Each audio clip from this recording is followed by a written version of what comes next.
Welcome to the Week Ahead, a podcast by SBM Intelligence. I'm your host, Veronica Pana Igube. Every Saturday, we explore stories that are shaping the African continent.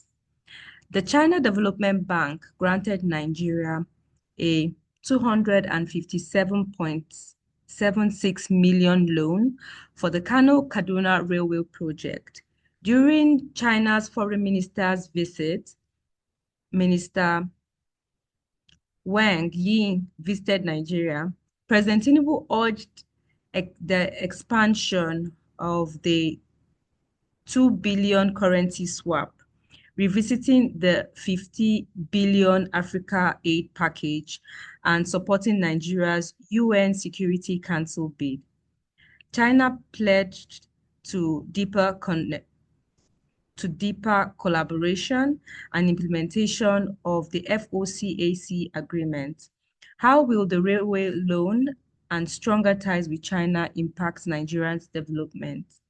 The Central Bank of Nigeria has fined 9 banks a sum of 1.35 billion for not dispensing cash via the ATMs during the festive season.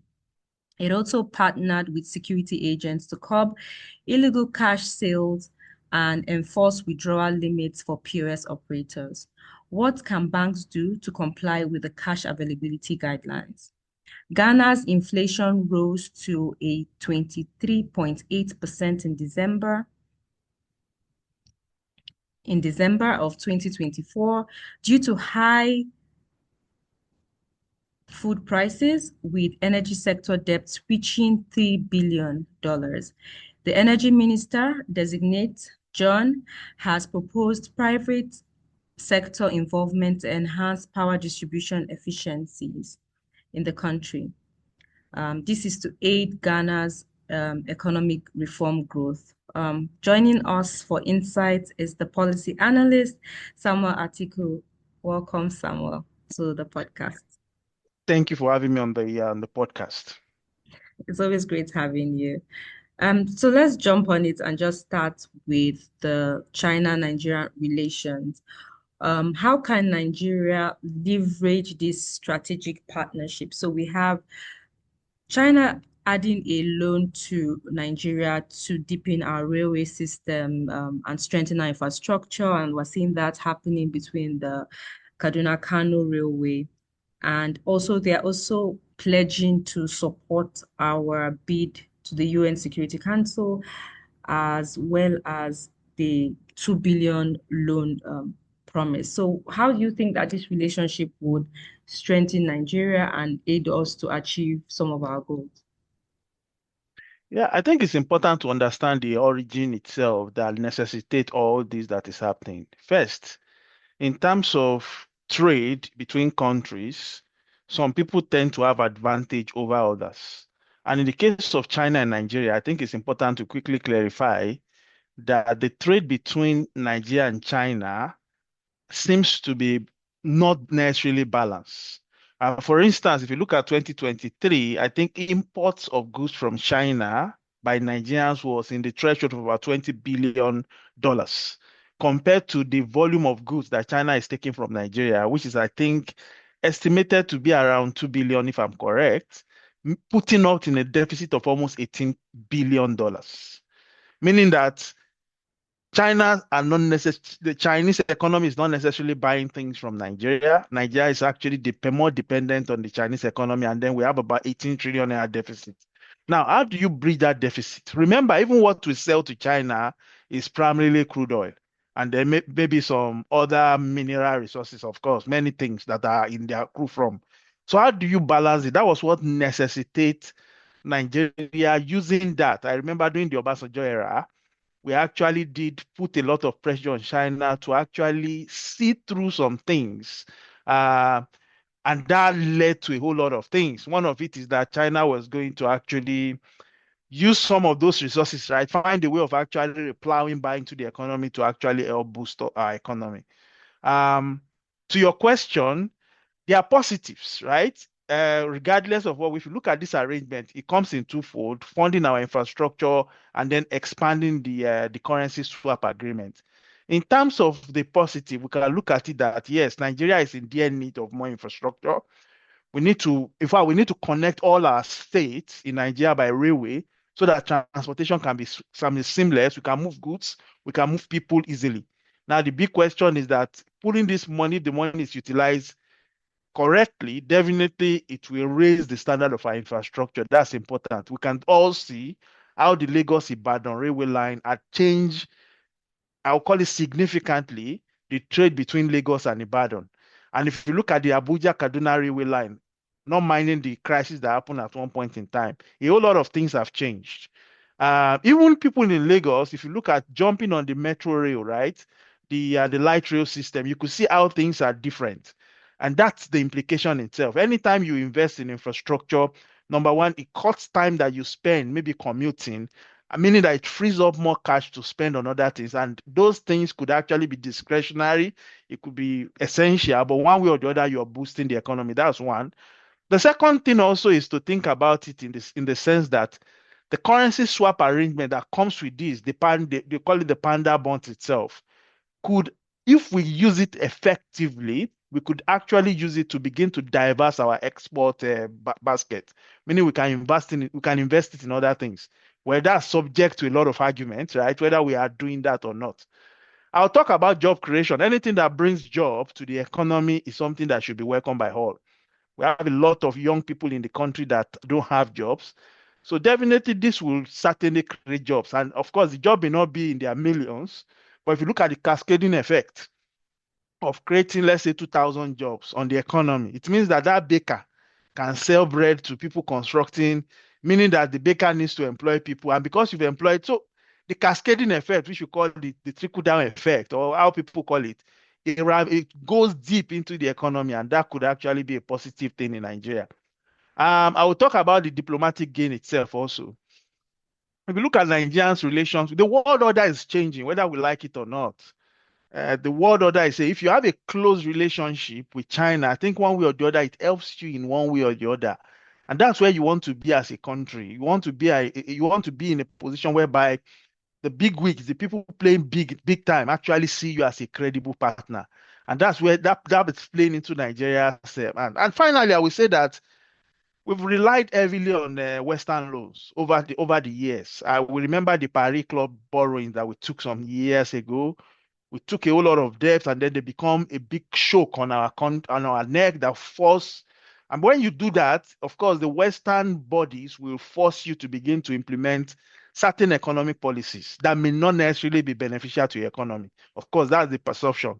Now, the big question is that if we have alternative channel that doesn't come with those stringent measures, I think it's better for the country to follow that light. Of course, there are negatives that I can talk about, but I think if you look at this in this light, yeah, you will say yes, certainly, that this is working for our economy and it should be welcome. Okay, thank you for your response. So, like, as you spoke, I mean, something that struck me was what can we do better going forward? So we have this loan coming in. We have the partnership that we're trying to build, and they're going to help us. But how can Nigeria now, going forward, ensure that we're transparent and there's accountability around the utilization of the railway loan to prevent corruption and mismanagement? So we don't get money and the money is not used for what it's supposed to be used for. And we end up having to pay back the money and then interest and not even having the infrastructure. So how can we go forward and ensure that that happens? I think the first thing for us as a country is to see infrastructure not as a contract taking exercise, but an economic agenda to drive growth. People should remember that Lagos Ibadan Expressway was there for decades. But if you look at when it was built in the 1970s, and then you go there today, you can see a lot of things that happened around it. That's the way you think of infrastructure. You should actually conceive why you're putting up an infrastructure. Now, if you look at the Kano-Kaduna railway line, yes, it is critical. In fact, that line has always been there, in quotes.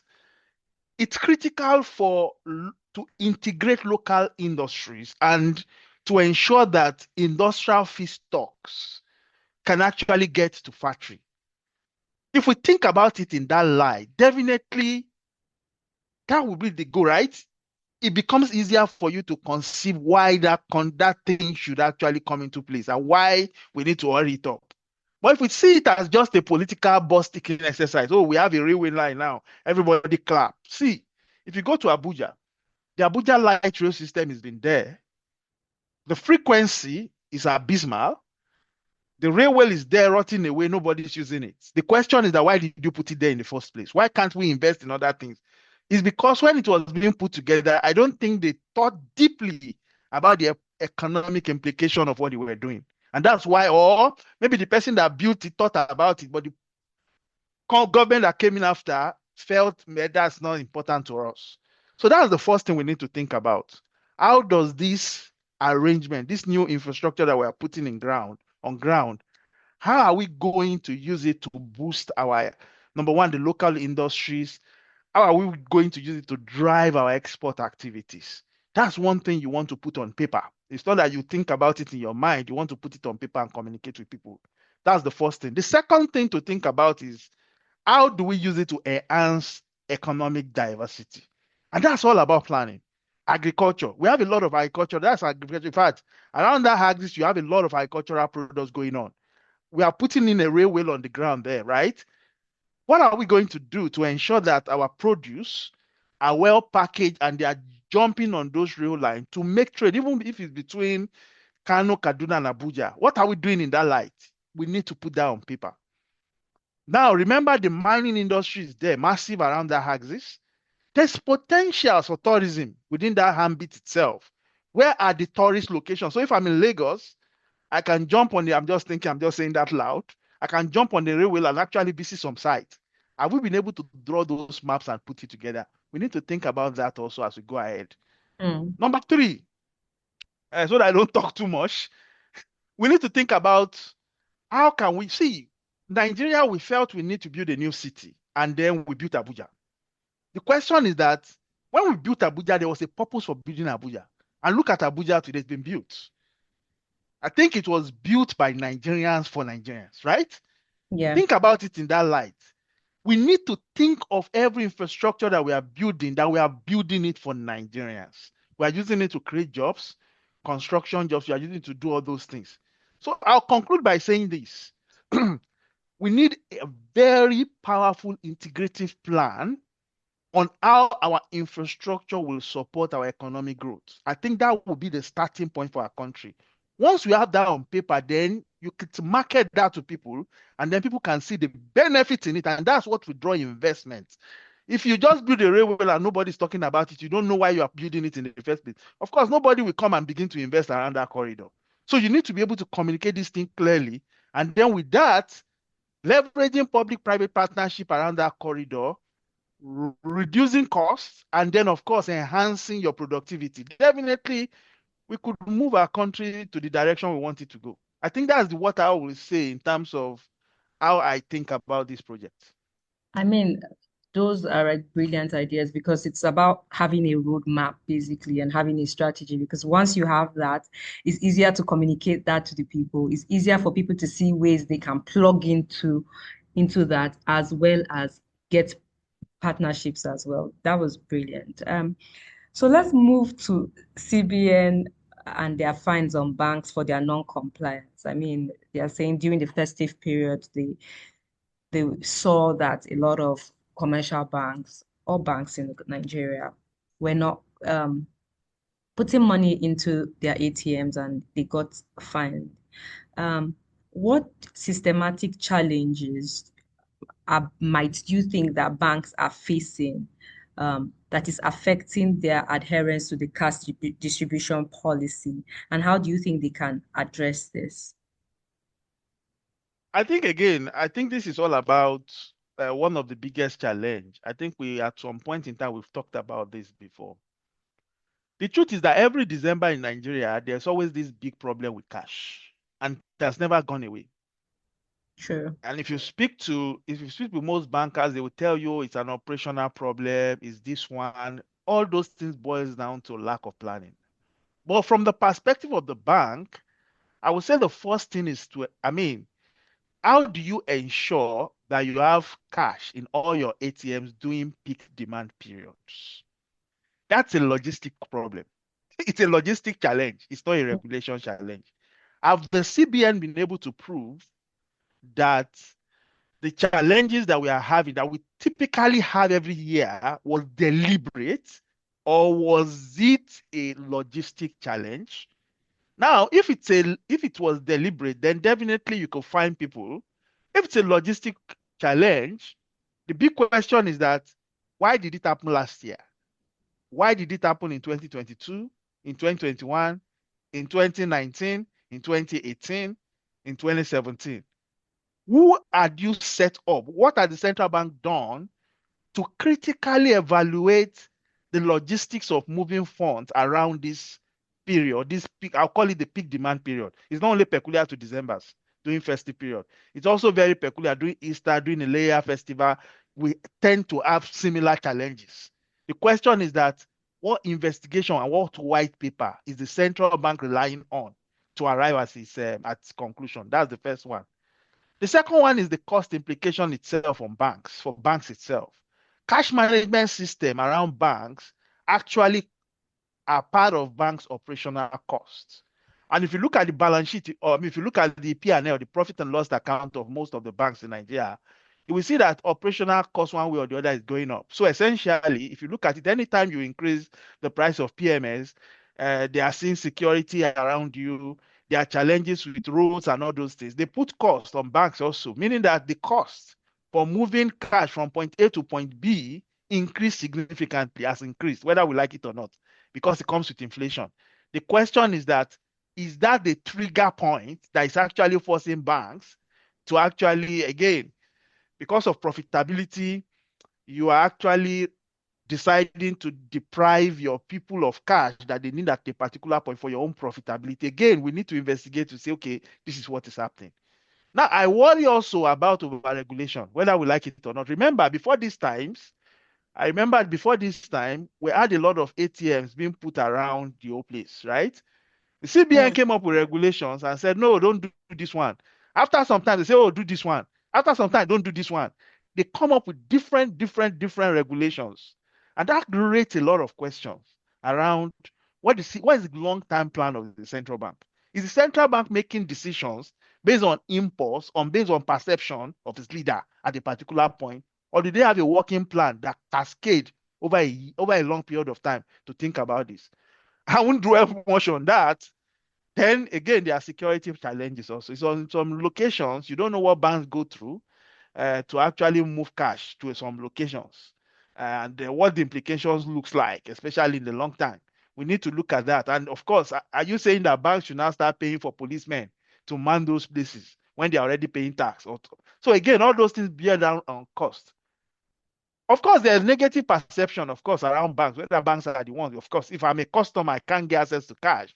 I typically will look at my bank and say, oh, the bank has failed me.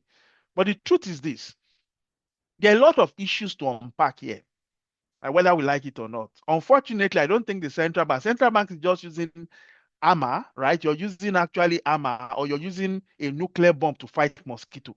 The key thing there is that why is mosquito actually coming into your house? That's the first question. Do we need a net to actually prevent it from happening?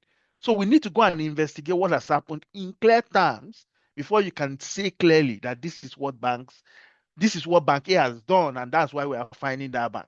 You can't be finding someone for a security problem that's actually connected to the government of Nigeria, the failure of government of Nigeria. You cannot be finding someone because of your own regulatory lapses, right? You need to look closely at what is happening objectively and make informed decisions. The goal should not be to punish bank, but actually to ensure that this kind of situation do not happen again. yeah. Unfortunately, I don't see them moving in that direction. So they're also, collaborating with security agencies to curb illegal cash sales, and enforce withdrawal limits for POS operators. I mean, if you look at it on one hand, POS operators have helped um, in the cash flow in the country. So it's easier. People can just, get cash at any time, even as banks will close at 4. So what strategies do you think that CBN and the security agencies can, to implement the effective ways of identifying and, just dismantling the networks that are facilitating illegal POS operations in the way that they are not, limiting them, as well as just ensuring that they work within the regulatory confines as well. Yeah, I think again, it boils down to how we think through things in Nigeria. Everything in Nigeria is overregulated. Everywhere in the world, if you enter into any retail store, there's always the concept of cashback. So if you go anywhere in the world, if you go to the US or you go to the UK or anywhere in the world, and you're buying items and you give them your card to buy those items, and they tell you, oh, the total value of what you bought is $100. You can tell them, oh, I want a cashback of $50. And then they deduct $150 from your card, and they give you $50 cash. The question is that who is regulating that business? Nobody, right? If you enter into any mall, you have cash points all over the place. In Nigeria, because some people are doing POS now, they think, oh, POS is a Nigerian thing. POS is not a Nigerian thing. What we just need to ensure is to educate them. Don't overregulate things. We overregulate concepts and innovations that actually there to address a problem. Yes, we know that some banks also, maybe because again, these are perceptions, maybe because you have POS operators, and then you are now using them as a point to disperse cash, then you are limiting access to ATM. Yeah, those things could be there, and then you could investigate that and clarify that. But I'll tell you to your question so that I don't digress, I don't jump away. The first thing is we have to ensure that our cash logistics are all right. We need to ensure that banks need to go and recruit people. How do you measure the cash needs of a particular ATM point? It is pure statistics. It's simple. It's simple mathematics that we've done. I mean, this thing has been done since the 18th century. If you know about inference statistics and all those things. In fact, in Nigeria if you take a secondary school person in Nigeria, the statistics you learn in SS3, they teach you how to do those computations, how to actually estimate potential costs using the normal graph. You know those graphs, you calculate the slope and then you do all those things. It's not rocket science. How to compute the needs, the cash needs of a particular ATM point, especially during peak demand periods. So banks need to actually get people, employ people. It's not all about profit. Employ more Nigerians to do this calculation for you if you can't do it. I know there are computers that will do it for you, but if you are ignoring that, get them to get that done. The second thing there is for central bank to set up a cash monitoring technology system so that we know where there's cash, where there's no cash. Of course, it comes with its own risk, right? So, for instance, every bank itself should be able to have a report that is generated every few hours. I mean, we could sit down and code. We have one of the most brilliant people in Nigeria. They are there everywhere. They learn how to code, how to write code, how to build algorithms. So virtually all your ATMs, we know how much is there per time in real time. The truth is that the information are there. It's just for somebody to sit down and actually take up those data, clean it up, and maybe turn it into a dashboard that the bank managers, the cash management people are seeing, and the central bank is seeing it in real time to know when this ATM is deficient. You could estimate it. That's the second thing we need to do. A cash monitoring technology needs to be deployed to address some of these challenges. Of course, collaboration between the CBN. The CBN needs to collaborate more with banks. It's not about from a regulatory standpoint. Everything, oh, you are fined 1 million, you are fined 10 billion. That's not the solution. The solution is to solve the problem. And what is the problem? People are not getting cash when they need it. How do we solve this problem? That should be on the table always. I will say we need to strengthen our digital banking infrastructure. How do we if you go to China, for instance, ordinary QR code you can use to buy, even where there are no internet. You could do a scan and then you pay somebody. That infrastructure is there. It's just for us to we talked about China now. Go and leverage and begin to implement some bits of that here. So that many people, especially for market women, you don't need cash to actually buy it. In fact, for me now, I can't remember the last time I was holding cash in my hand. I've not held cash now for like 2 years. Wow. Just to think about that. So yes, it's doable, and you don't need this big POS machine or something to begin to do it. There are simple QR code concepts. All those things can actually work. The technology is there. It's everywhere, proliferating everywhere. Then more importantly, the people that are innovating, the POS operators and all those people, rather than beginning to clamp down on them with regulatory issues. These are people that are just innovative. They're trying, there's a problem in society, they're trying to solve the problem. The big question is that how do you address those issues, right? Setting up withdrawal limits to discourage them and all those things is not the solution. The solution is how do we educate these people? How do we put them within a confine? How do we monitor what they are doing so they're not doing it for a legal purpose? Those are the building blocks of this. I mean, just to mention those 5 things. And then we could solve this problem and move on. Interesting. So I mean, let's watch and see what the CBN will do, and how they'll be able to work with the banks to be able to address some of these issues and some of the recommendations that you have stated. So let's move to our final story, which is the Ghana inflation and energy sector debt. How can Ghana mitigate the effect of the rising food inflation on vulnerable populations while addressing its broader economic instability? I know earlier this month we had the new president sworn in. I know that he has a lot cut out for him, but like, what suggestions do you give to tackle the current inflation that the country is facing? I mean, similarly to the one that Nigeria is facing as well. Yeah, I think inflation, I always say that one of the Nobel laureates once said that inflation is a monetary phenomenon, meaning that it's actually the creation of the central bank itself. Now, you're asking about strategy Ghana can use to address a problem that was created by the monetary policy people. I think the first thing is one, you need to go back to the basis.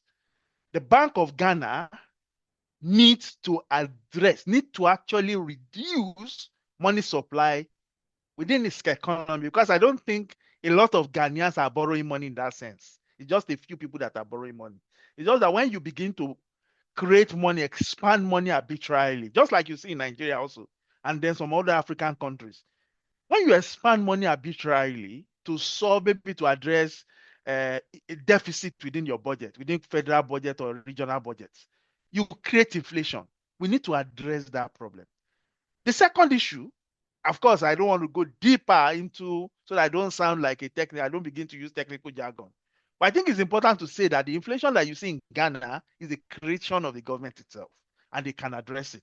It's because of their weak expansionary monetary policy over the years, and it's not peculiar to this year. It has cascaded now for more than 15 years. That's the result of what you're seeing today in Ghana in terms of inflation, and very, very similar to Nigeria also. So that's the first thing I will say. The central bank itself needs to tighten its money supply. It needs to actually rein in on money supply and then close the loop itself so that money is not going into buying foreign exchange against the cedis. So by extension, you're strengthening the cedis. That's the first line. The second thing I will talk about is the fiscal policy around it. See, public spending, why it has its positive, of course, it's a very good avenue to shift money from the rich and redistribute it across board so that even the poorest of the poor within an economy can see a benefit that you have a government. That's the essence of fiscal policy. That's the policy by design, of course, when I say progressive fiscal policy, at least in that context itself. And that's what Ghana seems to say, they are doing. The truth is that you have to lower your fiscal deficit. That's one way. You cannot continue to borrow, expand, relying on the central bank to print money for you so that you use that money to maybe pay some rich people to build a road, and that road, there's no even plan around it. There's no strategy around that road. And that's even that road get printed. That's not going to work. It's only going to put more people and push more people into poverty. So you need to address those fiscal policy variables also. And they need to reduce that fiscal deficit significantly. And they need to be disciplined on how they spend. That's the second pillar, right, of addressing these challenges, which is the root cause itself. Because when the fiscal policy is weak, it forces the monetary authority to intervene. And that intervention is what creates inflation. The third one itself is to address the supply side constraints. Ghana has a lot of issues, like their local food production is down almost similar. So when you see Ghana, you see Nigeria side by side, we have the same problems.